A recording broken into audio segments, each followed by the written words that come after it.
Olá, minha gente, muito boa noite. Terça-feira, podcast direto de Brasília, uma parceria do meu blog, o blog do Magno, com a Folha de Pernambuco. Se acompanha pelo YouTube da Folha, @FolhaPE, e pelo YouTube do meu blog, @blog do Magno. O nosso convidado de hoje é João Vicente Goulart, filho do ex-presidente João Goulart, que já está aqui nos nossos estudos. O nosso podcast tem também parcerias com vários veículos de comunicação no Nordeste. A Gazeta News, em Alagoas, a Rede Mais, com 25 emissoras na Paraíba, a Rede ANC, a Notícia do Ceará, com 50 emissoras no Ceará. Tem também a TV LW e a Rede Nordeste de Rádios. Nossos parceiros comerciais são o Grupo Ferreira de Santa Cruz do Capibaribe, Autoviação Progresso, o Grupo Antônio Ferreira, a Água Santa Joana, a Faculdade Vale do Pajeú e o Grau Técnico. Muito boa noite, meu caro João Vicente Goulart. Boa noite, Magno. Para mim é uma satisfação estar hoje aqui contigo. Temos adiado algumas vezes o nosso encontro, mas sempre tem tempo para nós nos encontrarmos nesse belo programa que tu diriges e nessa abrangência que tem o blog do Magno. Então, para mim é uma satisfação estar falando hoje aqui com teus ouvintes, com os teus amigos, e muito obrigado pelo espaço, muito obrigado por estar aqui e muito obrigado para a gente mergulhar um pouco nessa história do Brasil, como tu me disseste anteriormente. Muito obrigado. Ainda há um mistério muito grande em relação à morte do seu pai?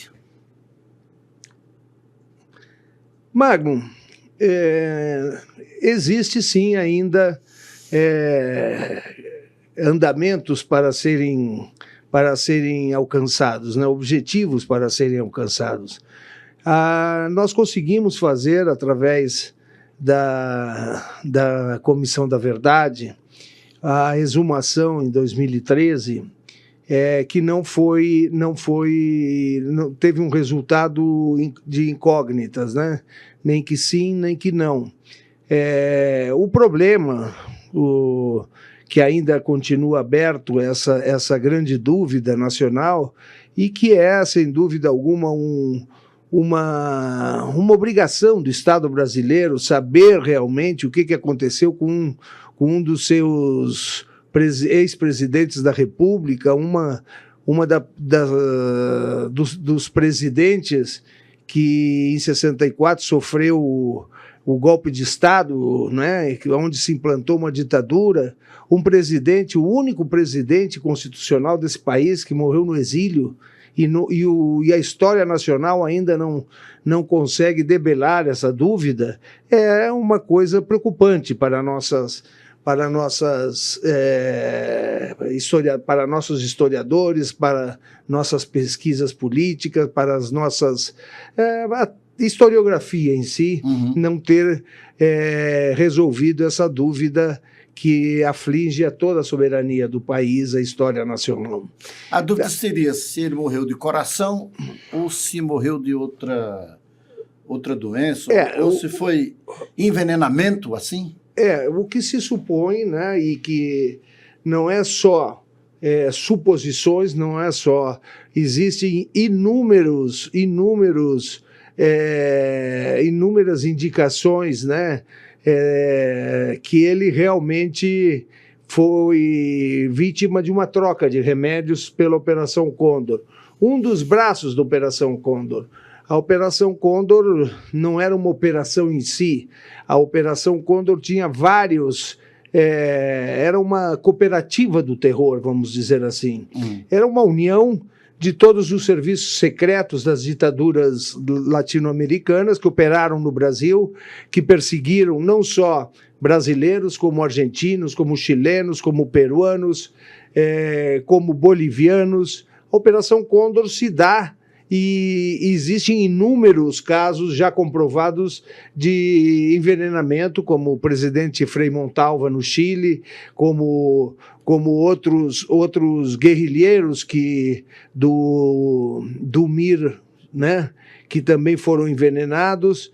Inclusive, houve, naquele momento, no Chile, nós temos no Chile, houve um grande químico, né, que chamava-se Berríos. Uhum. Berríos era um grande químico que a polícia secreta, né,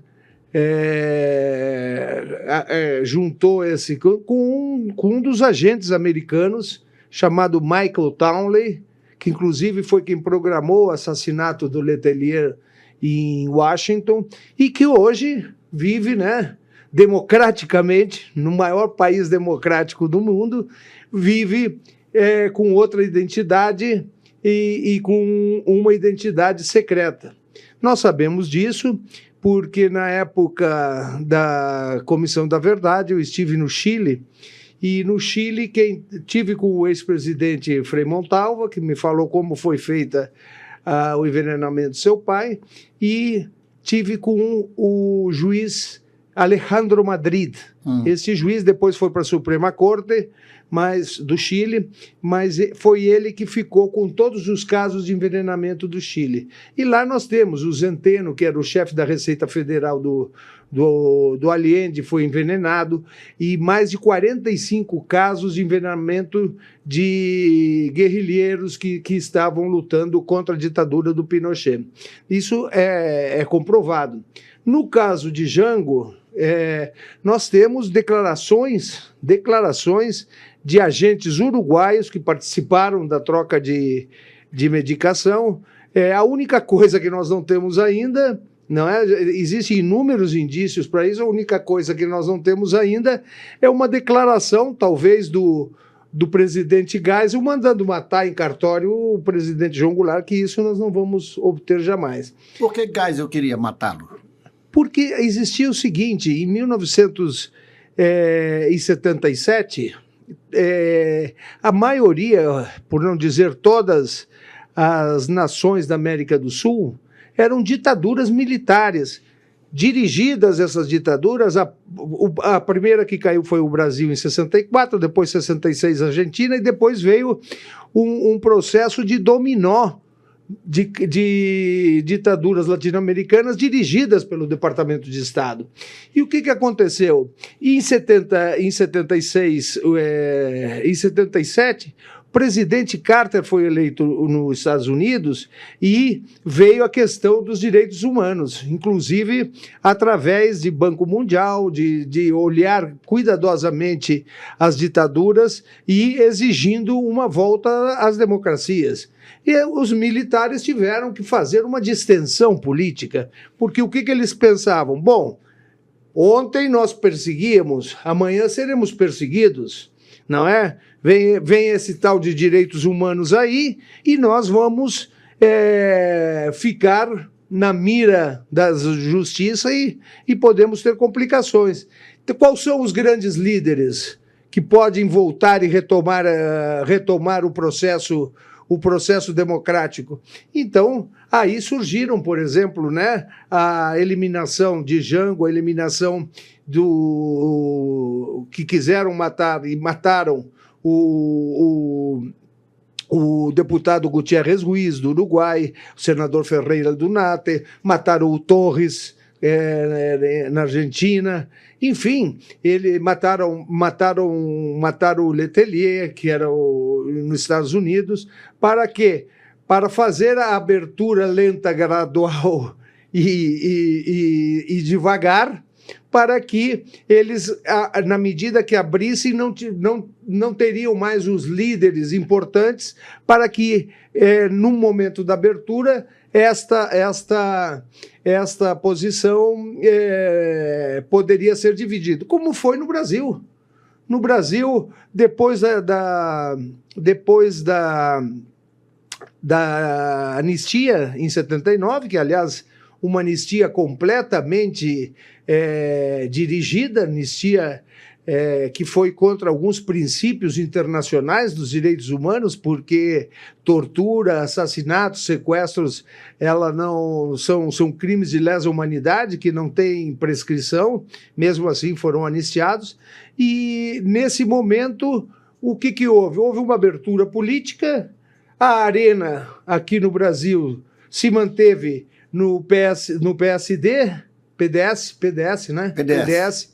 No PDS, e a esquerda se fracionou. Tanto é que o próprio presidente Tancredo, que veio a ser presidente posteriormente, ele abriu um partido e na hora que veio o voto vinculado, ele voltou para o MDB para ver se voltava a ter a unidade para desafiar nas urnas politicamente a Arena, que tinha se transformado no PDS, e ainda assim, após isto, nós tivemos não só os 20 e poucos anos de ditadura, como tivemos somente a primeira eleição de 64 em 89, primeira eleição direta. Ou seja, houve uma manutenção sem os grandes líderes latino-americanos. Ocorreu isso no Brasil, ocorreu isso no Chile posteriormente, ocorreu isso na Argentina. Então, esse medo de que, com a política de direitos humanos, se abrisse diretamente para uma democracia plena, ela foi lenta, gradual e restrita. Muito bem. Meu caro João Vicente, a gente tem a participação aqui de colaboradores. Vamos lá. Vamos para as perguntas. Olá, Magno. Olá, João Vicente. Eu sou Marcelo Tonhozzi, do Poder 360, e é um enorme prazer estar aqui participando desse programa que já é um campeão de audiência. Minha pergunta ao João Vicente Goulart é a seguinte: você sabe, por acaso, você tem informação sobre uma troca de mensagens feitas pelos chefes dos departamentos de inteligência, aqui no caso o Figueiredo no SNI, e o chefe da DINA no Chile, mais o chefe da inteligência uruguaia e também da Argentina, falando naquela operação, famosa Operação Condor, havia uma troca de mensagens em que o chefe da DINA falava em eliminação de elementos como o Letelier, que acabou sendo assassinado nos Estados Unidos, o carro dele foi explodido, né? Juscelino Kubitschek e João Goulart. Ele falava especificamente desses três nomes. E, se não me engano, também incluía o Lacerda, mas eu não tenho certeza em relação ao Lacerda. Em relação aos outros, eu tenho. Você teve informação sobre isso? Nós tínhamos... Marcelo Tonhozzi, do Poder 360. Nós tínhamos iniciado essa colocação da Operação Condor, e as operações da Condor eram subdivididas em várias. A operação, por exemplo, que supostamente monitorou e eliminou o presidente João Goulart, chamava-se Operação Escorpião, que era uma das operações internas... Uma das vertentes. Das vertentes da Operação Condor. E existia, sim. A Operação Condor, no começo, ela se dá com a troca de informações. Por isso que eu chamo ela de cooperativa do terror, porque ela não era propriamente uma operação ela executando, ela uniu os serviços secretos dos vários países com a inteligência do Exército, da CNI, Marinha, CNIMAR, enfim, aqui no Brasil, e ela se abre em várias correntes de operações paramilitares. O que acontece? O Contreras, né, que era o general Contreras, lá do Chile, ele elaborou a primeira reunião na Condor, foi no Chile, com o Figueiredo, era chefe do SNI.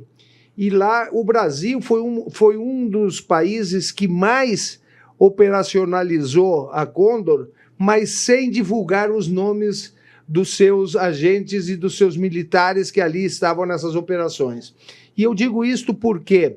Porque até hoje nós tivemos a liberação e a desclassificação de vários documentos dos serviços secretos, tanto nós do Instituto, a presidente Dilma, quando quando ainda chefe da Casa Civil, nos deu mais de 7.000 documentos sobre os órgãos de repressão do Brasil. Entre eles, nós vemos o seguinte, no nosso exílio lá, teve o agente B, está lá escrito, ontem estivemos no apartamento do ex-presidente João Goulart e do seu criado mudo subtraímos carta do general Perón, carta de Ulisses Guimarães, documentos comerciais de venda de gado. Agora eu pergunto o seguinte, quem é o agente B? Isto é uma coisa que nós ainda não temos no Brasil. Não foram liberados os nomes desses agentes que participaram, sequestraram, mataram, torturaram e eliminaram vários brasileiros que ainda estão desaparecidos e que ainda nós não sabemos aonde estão e aonde foram parar. Então, é mistério nós termos esta posição e de reivindicar, né? Nós somos, eu não digo vítimas da ditadura, mas somos, em certo ponto. Mas quem é a maior vítima é o Estado brasileiro, é a população brasileira, é a cidadania brasileira, é a soberania brasileira, é a defesa do cidadão brasileiro que passou por todas essas barbaridades e até hoje não tem uma resposta. Até hoje nós não demos a devida atenção para aqueles que perderam seus parentes, seus amigos, seus filhos, seus netos. Então, houve sim uma grande unidade e uma grande interferência de cartas secretas entre o Figueiredo, que era chefe do SNI, e várias outras operações. Nós aqui no Brasil, por exemplo, tivemos nós temos uma carta, uma grande cisão, em certo momento, das Forças Armadas entre o Frota e o Geisel. Sim. Uma cisão muito grande. Nós temos um documento que ainda em 76, no começo do ano, o meu pai só faleceu em 76. Em 76, em dezembro. No começo do ano, nós temos esse documento, o Frota remetendo uma carta a todos os comandos militares do Brasil, que se o ex-presidente João Goulart chegasse em algum lugar do território brasileiro, ele seria preso, incomunicado e sem destino sabido para isso aí. E eu pergunto, por quê? Em 76, ele estava com 12 anos de exílio. A cassação dos seus direitos foi por 10 anos. Então, ele era um cidadão livre. Então, você veja como ainda existia essa perseguição. Uhum. Né? Essa perseguição Agora, João, como era que Brizola reagia a isso tudo, hein? O Brizola era outro que estava na marca. O Brizola teve uma... O senhor conviveu muito com ele, né? Convivi, eu trouxe o Brizola do exílio, ajudei ele na hora que ele foi expulso do Uruguai, e isso tudo por pressão do Terceiro Exército. Na época chamava-se Terceiro Exército, que era o Comando Sul, e o problema do Brizola, ele escapou, vamos dizer assim, porque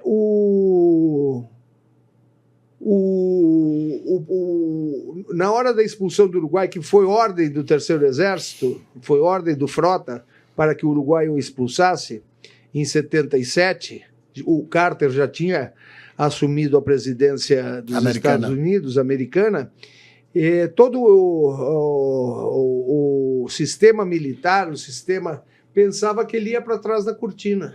Bom, agora nós nos livramos. E ele, com muita sagacidade, entrou na Embaixada Americana para testar se aquele negócio do Carter de direitos humanos era verdade ou não. E o Carter autorizou ele ir para os Estados Unidos. Aí se salvou. Agora, o Brizola estava na lista da Operação Condor. Isto foi detectado, estava o pai, o Brizola, brasileiros, né? O Arraes, naquele momento, Sim. estava na Argélia e o serviço argelino detectou Que ele também estava na lista. Que ele também estava na lista. Então, foi o Neiva Moreira que o Arraes pediu para o Neiva ir até o Uruguai e comunicar aos dois que eles tinham essa informação, que era uma informação muito significativa e que tomassem porque cuidado. era para tirar a vida dele, né? Tanto é, Magno, que diante desse panorama, e o Uruguai também, em 73, já tinha sido, já era uma ditadura, né? O Uruguai perseguia também o pai. O que o pai fez naquele momento? Ele disse, bom, eu não tô mais cassado, né? Porque a cassação dos meus direitos políticos foi por 10 anos. Então eu vou renunciar ao asilo político, e pedir para o ministro do Interior, já que eu estou aqui há 12 anos, pago imposto, vou pedir a residência. Ele fez isso e foi negado. Então ele ficou numa situação, no Uruguai e na Argentina, sem residência legal. E ele não, a partir daí que foi negado, ele não dormia 2 noites no mesmo lugar. Então por isso que ele morreu na Argentina. Ele ficava saindo, ia a Buenos Aires, ia a Corrientes, a província de Corrientes, ia a Mercedes, ia a Tacuarembó, voltava para Maldonado. Ele ficava nessa... Não tinha nem passaporte, né? Instabilidade, né? Uma instabilidade, e por isso que a gente diz, mataram ele de qualquer jeito, ou com veneno ou com perseguição. Porque... Agora, quando eu falo assim, Brizola, sobre essa tese de seu pai morreu por envenenamento, o Brizola tinha convicção disso também? Também, tanto é que foi o Brizola que pediu na época, isso foi em 2001, me parece. Em 2001 ele solicitou ao Miro Teixeira a primeira CPI externa da Câmara Federal para a investigação. E lá tem os depoimentos do Arraes, tem os depoimentos de várias pessoas. Arraes também falou isso? Falou também, foi ele que mandou dizer isso. Agora, meu caro João Goulart, havia divergências históricas. Eu li muito isso, inclusive entrevistei Brizola e o próprio Arraes. Por que Arraes não se dava bem com Brizola, hein? Eu não sei, assim, particularmente, mas eu acho que ele tinha outro caminho a seguir, né? Parece que os dois queriam ser candidato à presidência, parece que tinha divergências. Isso já na volta do exílio, né? O Arraes construiu o PS, o Partido Socialista Brasileiro, o PSB, o Brizola nós construímos, eu sou fundador do PDT, quando perdemos o PTB na época, e isso também por influência, o PTB na mão do Brizola seria um partido de muita referência histórica. Né? Afinal, o Brasil, os grandes avanços trabalhistas foram através do PTB, Getúlio, Jango, 13º, que é do presidente João Goulart, CLT, né? CLT do Getúlio, férias, enfim, isso aí é outro panorama que nós podemos falar também. Vamos para mais perguntas. Olá, doutor João Vicente Goulart. Olá, Magno. Eu sou Rodolfo Lago, editor-chefe da edição nacional do Correio da Manhã. Muito obrigado pela oportunidade da pergunta. Dr. João Vicente, no intervalo de menos de um ano, os 3 principais líderes políticos do Brasil, João Goulart, Juscelino Kubitschek e Carlos Lacerda, morreram. Recentemente abriu-se também uma investigação nova sobre as circunstâncias do acidente que vitimou Juscelino Kubitschek na Via Dutra, no Rio de Janeiro. Na sua opinião, qual a conexão entre essas 3 mortes? E o senhor acredita que haja envolvimento da chamada Operação Condor, a união das ditaduras sul-americanas naquele período? Muito obrigado. Rodolfo, olha, sem dúvida existe uma conexão muito grande com algumas incógnitas, né? Alguns chamam teoria, né, da teoria... Mas, evidentemente, é uma coisa que... Teoria da conspiração? Teoria da conspiração. Mas, evidentemente, é uma questão de muita dúvida, Jango morre, Juscelino morre em setembro de 76, Jango morre em dezembro de 76 e o Lacerda morre em janeiro, fevereiro, março de 77. Todos eles em situações duvidosas. E não esclarecidas até hoje. E não né? esclarecidas até hoje. Vamos lá. Jango, existe até hoje um inquérito aberto no Ministério Público do Rio Grande do Sul. Por quê? Porque não foi esclarecido ainda. E uma das coisas, Magno, que difere muito essas investigações de desaparecimentos, de sequestros do Brasil com os países Argentina, Chile, Uruguai, é que essas investigações aqui são realizadas pelo Ministério Público. E o procurador muda toda hora. Diferente do Chile, por exemplo, que no caso do presidente Frei Montalva, o juiz Alejandro Madrid foi até os Estados Unidos, porque ele conduz a investigação, e só ele vai até o final. Ele foi aos Estados Unidos e pediu um encontro com Michael Townley, que era um dos agentes secretos que trabalhou com o Berrios numa casa no Chile, no Naranjo, um bairro de lá, que chamava-se Operação Andréia. Construíram 10 venenos para essa finalidade de eliminar sem deixar rastros. Uhum. E o Juscelino morre numa circunstância que, anos depois, abriram fizeram exumação do seu motorista, do Geraldo, e tinha um furo na cabeça. Era um prego do caixão. Não sei se era um prego do caixão. Né? São circunstâncias que nos levam a essa dúvida.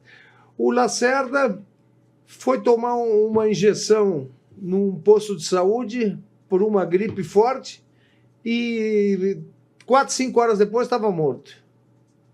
Por que o Lacerda? Porque na Frente Ampla, quando fizeram a Frente Ampla, Juscelino, Jango e Lacerda, o Lacerda foi até Montevidéu na Frente Ampla para... veja só a dimensão tanto do Juscelino quanto do Jango, recebeu o maior inimigo. Lacerda tinha derrubado o Dr. Getúlio e derrubou o Jango. Mesmo assim, em nome do Brasil, era o único que estava com os seus direitos políticos vigentes. Juscelino cassado, Jango cassado, e, em nome do Brasil, resolveram fazer a Frente Ampla para que o Lacerda, sem ser cassado, se juntasse pela volta da democracia. E por isso que é muito estranho essas 3 mortes sucessivamente. Então, evidentemente que também é o caso do Juscelino, se for reaberto, se está reaberto, é um caso importante para a nação brasileira, e o caso do governador Lacerda tem que ser explicado de alguma maneira. Aí eu não sei se existe de parte da família essa disposição de também ser investigado. Vamos para mais uma pergunta. Salve, muito boa noite, Magno Martins. Muito boa noite a todos. João Vicente, eu queria saber se você avalia que se João Goulart fosse hoje um político, o que seria diferente? O que aconteceria nesse mundo tão tenso? Na verdade era antes também, né, com ele. Ele sabia lidar com isso. E hoje, o que seria diferente se fosse ele um político atual? Muito obrigado, muito boa noite. Bom, evidentemente que nós temos aí um espaço temporal muito significativo, né? Mas evidentemente que a luta daquela idealização, né? Daquela idealização que aquele grupo de jovens, porque era um grupo de jovens o governo João Goulart, né? Sonhadores, idealizadores. Eles tinham para o Brasil um projeto, não era um projeto de governo, era um projeto de nação, não é? A ditadura, em certo momento, derrubou o governo João Goulart um governo incapaz, titubeante. Agora, não se derruba governo faltando um ano para as eleições, mas um governo inoperante, incapaz, vamos relacionar aqui. Darcy Ribeiro, Celso Furtado, Paulo Freire, Valdir Pires, Evandro Lins e Silva, Barbosa Lima Sobrinho. Quer dizer, esses eram os incapazes? Esses eram os homens incapazes do governo João Goulart? Homens que se destacaram após o exílio no mundo inteiro. Darcy, Paulo Freire. Eu me encontrei com o pai em 72 com Paulo Freire. Paulo Freire é odiado até hoje. Sabe como é que foi o encontro? Diz: ô, Paulo, aquele negócio que encontramos em Genebra, né? Diz: pô, Paulo, tu sabe que tu é mais odiado que eu pelos milicos? E até hoje nós temos esse ranço com o projeto de desenvolvimento nacional.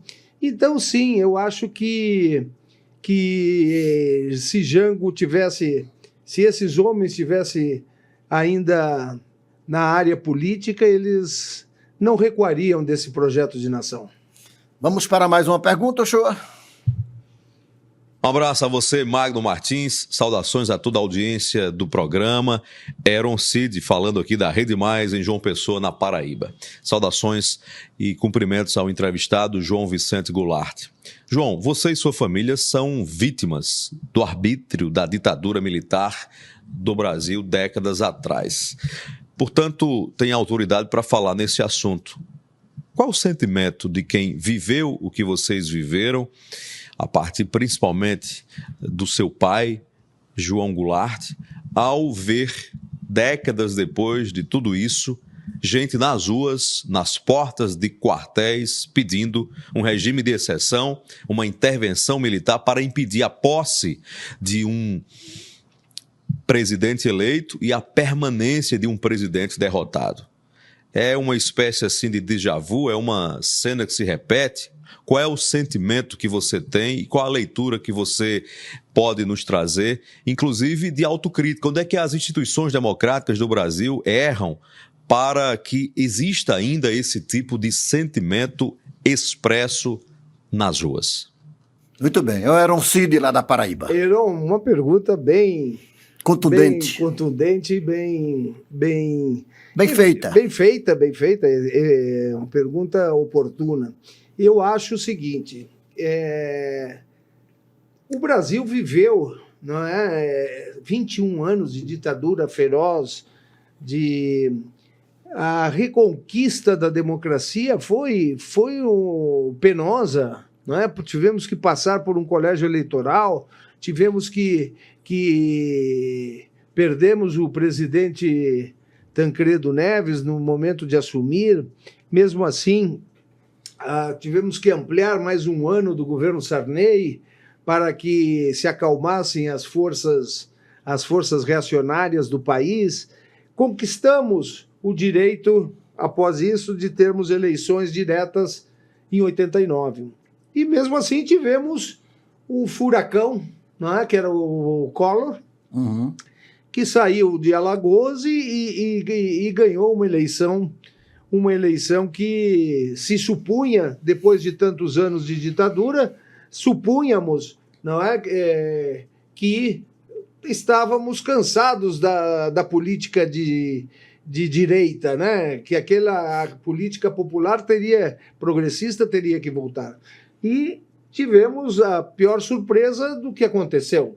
Não vamos aqui detalhar o que aconteceu com o mandato do presidente Collor.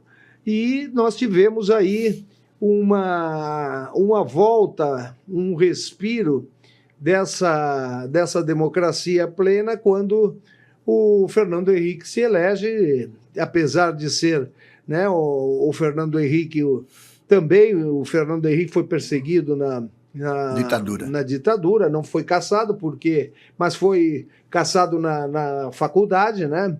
Não foi cassado politicamente, mas tinha uma outra dimensão, né? Tanto é que estabeleceu várias posições de reparação daqueles pessoal que tinha sofrido e tal, e avançou no governo posterior, em 2002, com a eleição do presidente Lula. Agora, eu acho que nós temos que ver profundamente se nós cuidamos ou não dessa democracia.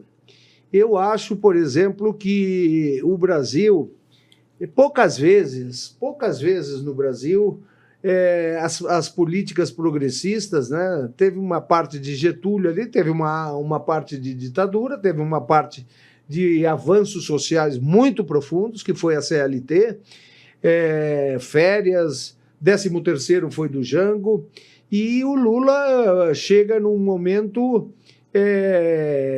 aonde a direita não era... A direita era uma social-democracia do Fernando Henrique. Era uma social-democracia. Agora, hoje, como nós estamos vendo, esse antagonismo de ódio que existe no país, ele é muito grave. E nós, olhando as ruas, vendo os jovens pedindo a volta, é porque eles não conhecem o que foi a ditadura. Eles falam, queremos liberdade, querem liberdade de expressão e pregam a volta da ditadura. Na ditadura não se podia escrever várias coisas que eram censuradas, músicas censuradas, redações de jornais censurados, rádios censuradas, PMs prendendo parlamentares, caçando parlamentares. Então, nós temos que fazer uma profunda recuperação desse momento histórico. O Brasil tem um esquecimento muito grande da sua história. Outros países preservam a história nacional e os países culturalmente defendem. Eu garanto o seguinte, o cubano sabe mais do processo de ditaduras na América do Sul do que nós brasileiros. Do que o próprio brasileiro. O cubano comum. Então nós temos que programar, fazer mais uma reflexão política e transmitir a essa nova geração o que aconteceu nesse país, que foi muito grave. Aqueles que não conhecem o que aconteceu tendem a repeti-las. Muito bem, vamos para o nosso intervalo. Em seguida a gente volta com o nosso podcast direto de Brasília. Qualidade é variedade, é confiança de verdade. Pra quem faz moda com o coração, tem Comercial Ferreira em cada criação. Comercial Ferreira, pode confiar. Há 25 anos pronta pra entregar pro Brasil inteiro a solução. Comercial Ferreira, tradição sem igual, 25 anos de história, levando qualidade pra sua confecção. Tecidos tudo em um só lugar. A Comercial. Sonhar é o primeiro passo para quem quer realizar. Não foi nada fácil, mas os obstáculos serviram de estímulo para seguir adiante e assim nasceu a FVP. Pioneira em inovações, tecnologia, concursos de grande relevância socioeconômico para a região.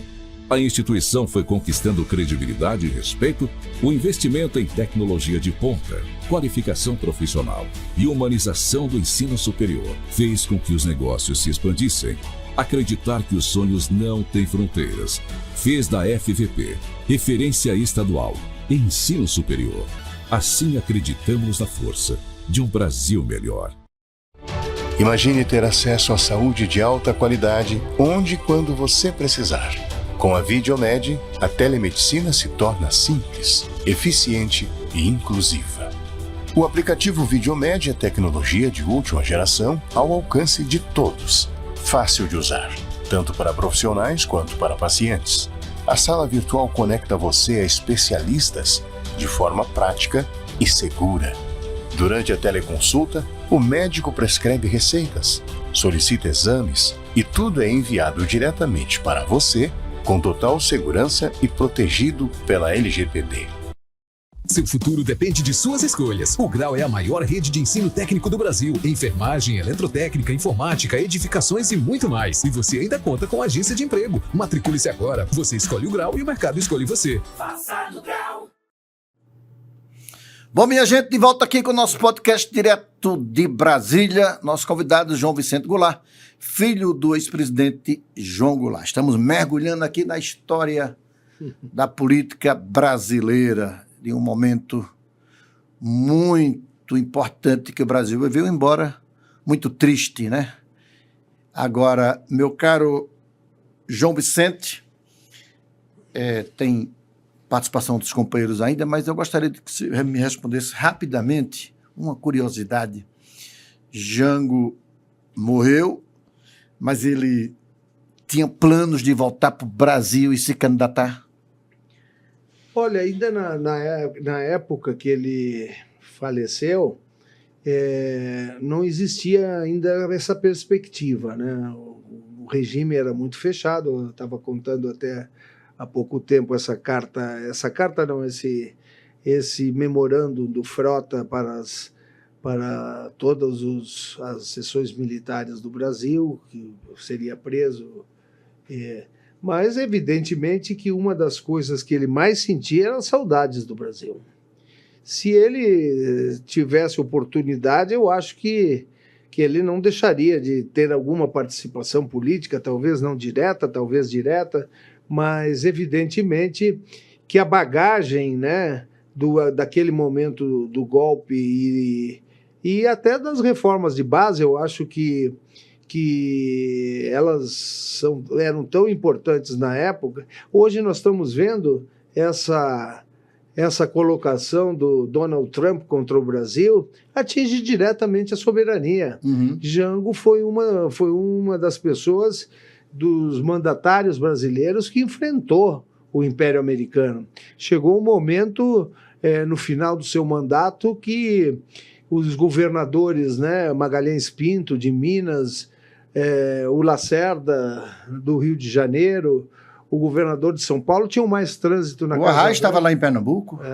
Não, mas o Arraes era uma figura ligada em apoio às reformas de base. Sim.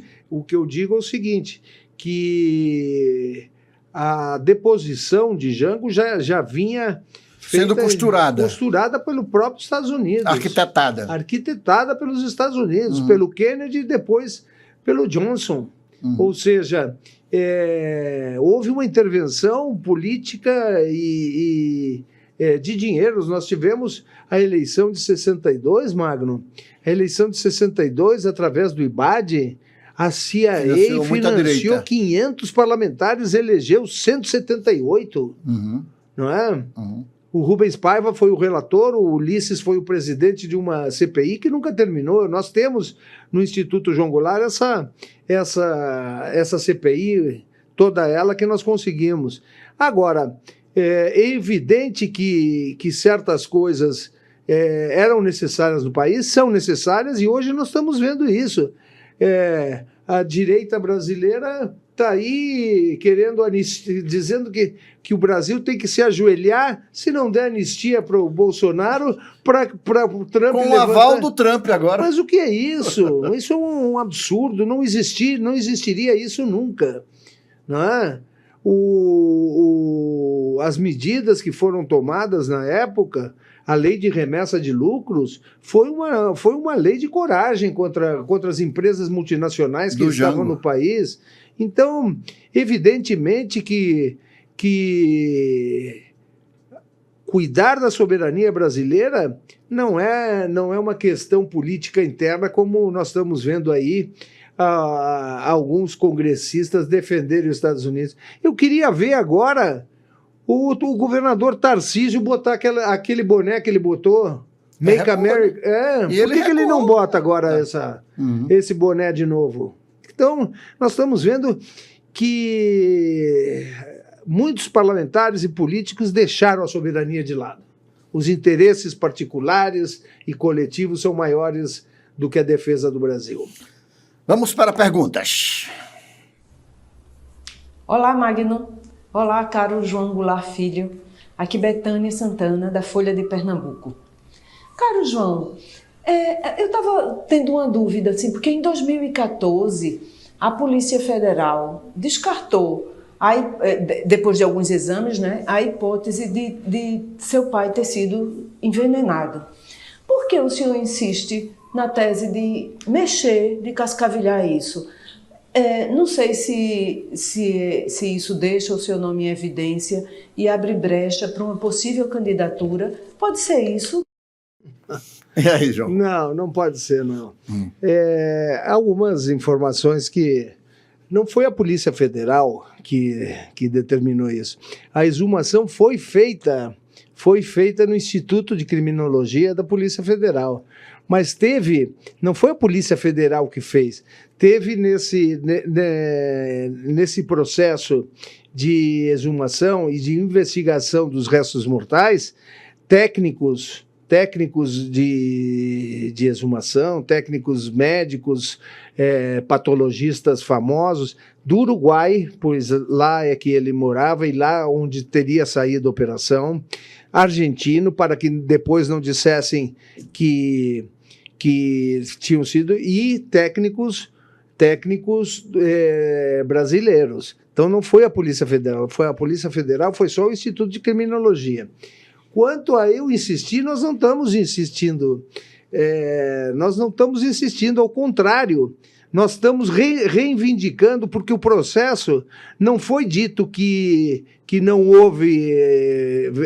houve assassinato. Foi dito, o laudo técnico que foi emitido pela essa equipe de técnicos lá, foi que não era possível determinar se foi envenenamento ou não foi envenenamento devido ao tempo transcorrido.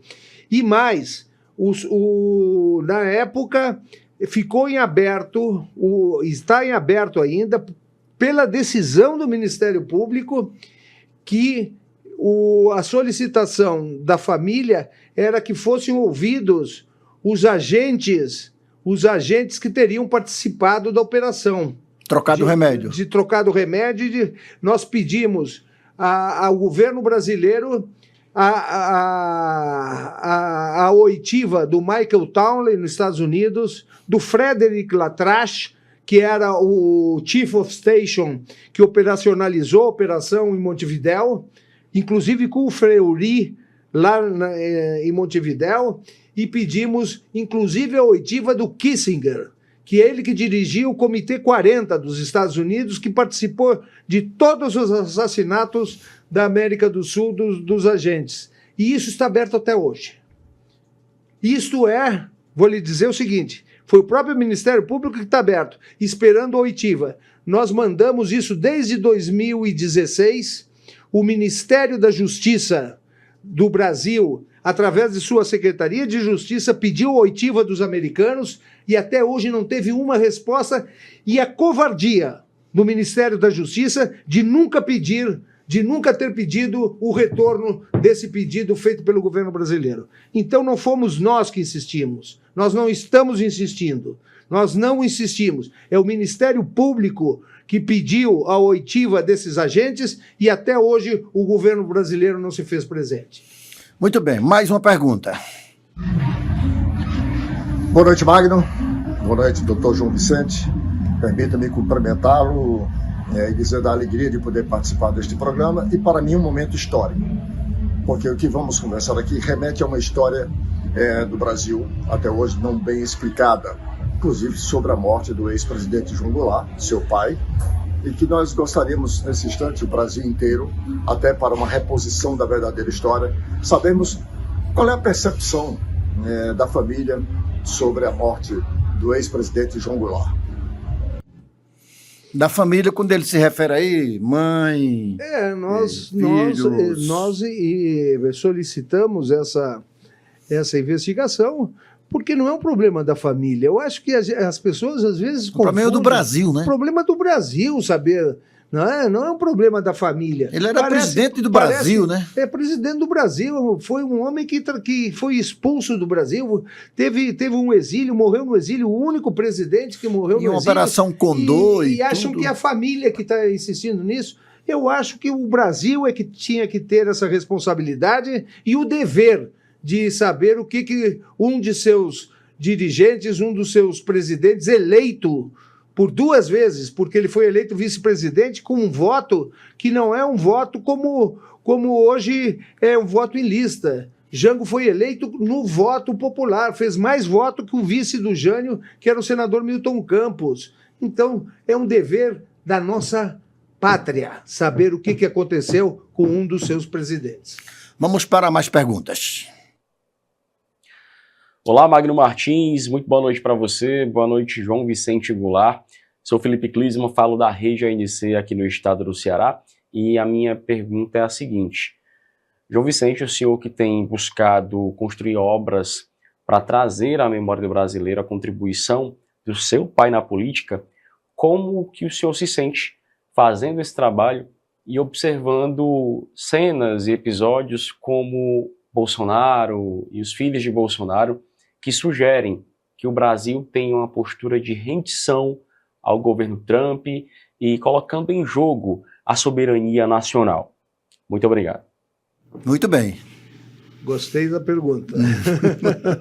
Olha, realmente essa posição... É o Felipe lá do Ceará. Felipe, essa posição hoje de alguns agentes políticos que se dobram, né? Batem continência para a bandeira americana, prejudicam o Brasil, conspiram contra o Brasil. O que está havendo é uma conspiração contra o Brasil. Essas posições tomadas por pessoas nascidas no seio de nossa pátria é uma conspiração que deveria ser imediatamente transformada em traição à pátria. Isso é uma traição. Crime de lesa pátria. Crime de lesa pátria. Eu acho que os políticos hoje, cada vez mais, estão num processo de degradação ideológica, e eu acho que esse pessoal do Bolsonaro o que quer é trocar a bandeira brasileira, que eles tanto botaram no pescoço, pela bandeira americana. Eu não concordo, não aceito, e o trabalho que nós devemos ter nesse desenvolvimento da ação política é rejeitar profundamente esses traidores da pátria que aí se encontram. Muito bem, a última pergunta, Uchoa. Olá, Magno, satisfação mais uma vez de estar falando com vocês. Bom, aqui é o jornalista Tiago Gomes, da Gazeta News, aqui de Alagoas. Bom, a minha pergunta para o João Vicente Goulart é a seguinte. O senhor acredita que a tese de envenenamento do ex-presidente João Goulart ajuda a reavaliar o papel do Brasil naquele momento histórico e a reforçar alerta sobre os riscos democráticos hoje? Eu acho que a investigação ajuda, sim, a esclarecer as coisas.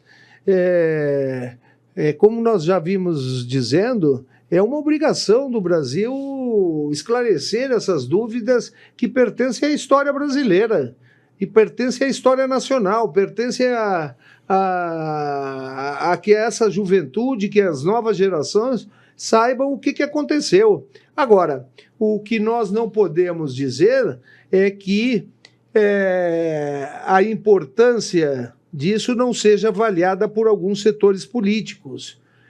O Brasil tem ainda, principalmente, os setores militares e os setores reacionários, que durante muito tempo, durante esses 21 anos de ditadura, né, ditadura feroz, aliás, que regulou as palavras da imprensa brasileira, o esquecimento daquele golpe de Estado, dizendo sempre que a incapacidade do golpe, exaltando ninguém mais segura esse país, Brasil ame ou deixe-o, não é? Que foi aquelas... Agora, é uma posição política de esconder as verdadeiras reformas de base que o país até hoje precisa. Olha, eu estou lutando, assim como, o Felipe falou, a luta pela... Aliás, esse foi o Tiago. O Tiago, mas foi o Felipe que falou. O Felipe lá atrás. Foi sobre... Olha, nós temos o último projeto arquitetônico do Niemeyer para o eixo monumental. Nós ficamos 7 anos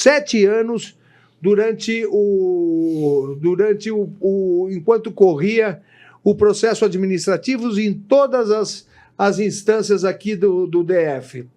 Pois bem, depois que passamos por todas essas instâncias, o governador Agnello autorizou a cessão de uso do terreno destinado a construir o Memorial da Liberdade e Democracia, presidente João Goulart.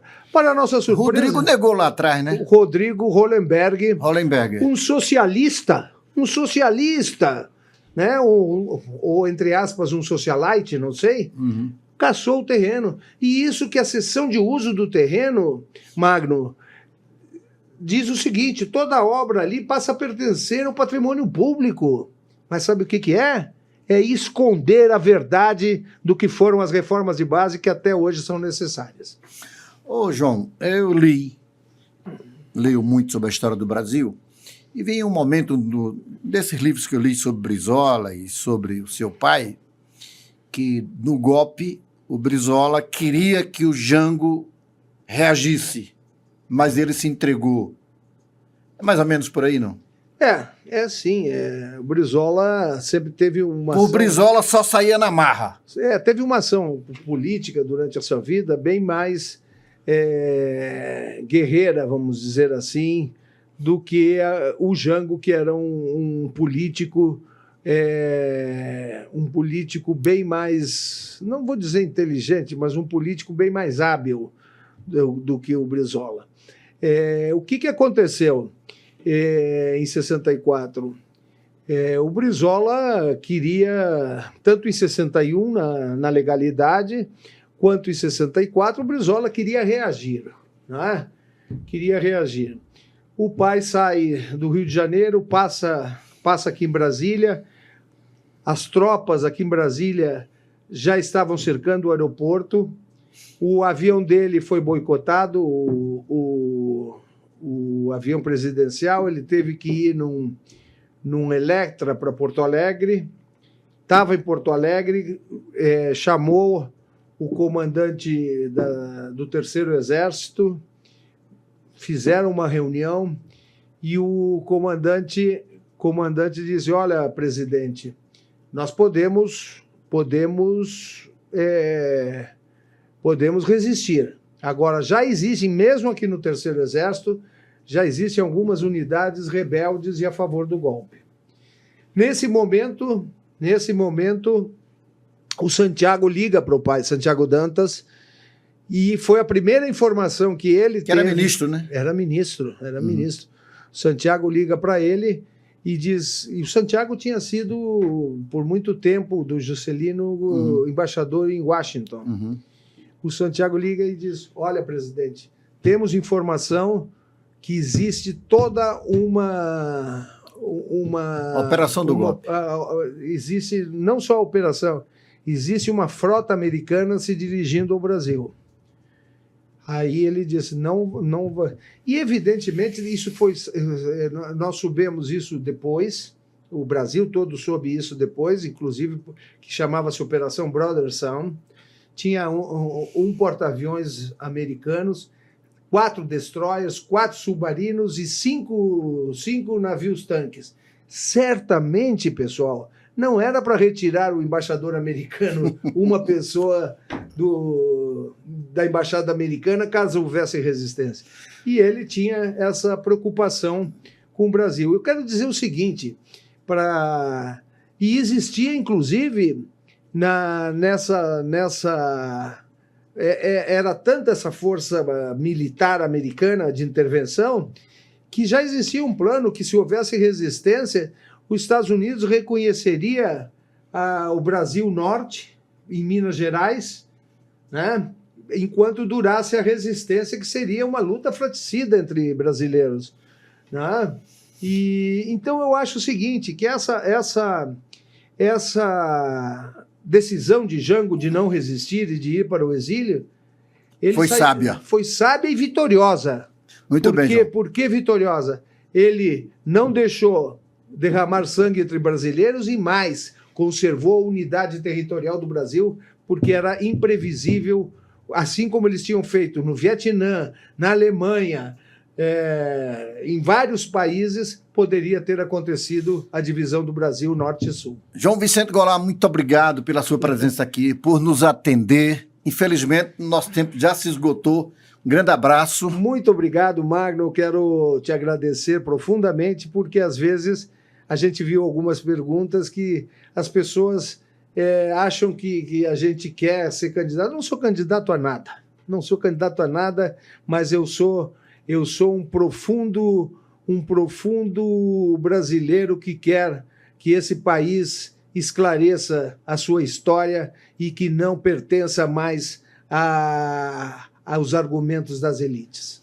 Muito bem, minha gente. Terça que vem tem podcast direto de Brasília. Muito obrigado.